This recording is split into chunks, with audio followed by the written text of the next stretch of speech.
வணக்கம் மக்களே. என்னோட கஸ்டமர் ஒருத்தங்க இந்த பீச் ஹெல்த் டைகரை சரியா பாத்துக்க முடியலன்னு என்கிட்ட ரிட்டர்ன் கொடுத்திருந்தாங்க. நான் இது ரிசீவ் பண்றப்போ இதுக்கு ஃபுட்டும் வைக்கல, தண்ணியும் வைக்கலன்னு நல்லாவே தெரிஞ்சது. என்னோட அப்டமன் அவ்வளோ ஸ்டிங்கா இருந்துச்சு. இன்னும் ஒரு 1 or 2 வீக்ஸ் இதே கண்டிஷன்ல அவங்க வச்சிருந்தா கண்டிப்பா இருக்கிற ஹீட்டுக்கு அது செத்து போயிருக்கும்.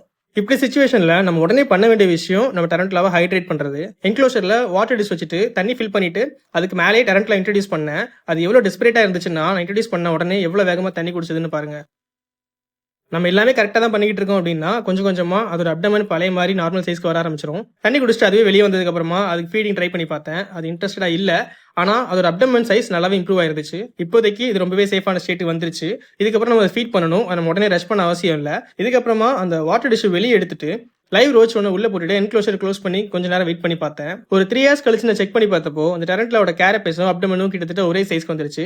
இப்படிதான் ஒரு ஹெல்த்தியான டரண்ட்ல எப்பவும் இருக்கும். அந்த லைவ் ரோச்சோட மிச்சத்தை அது சாப்பிட்டு இந்த மாதிரி தான் போட்டிருக்கோம். எப்பவும் இது கண்டிப்பா டிஸ்போஸ் பண்ணிடணும், இல்லைனா ஆன்ஸ் இல்லைனா ஃபங்கு என்க்ளோஷர்ல வந்துடும்.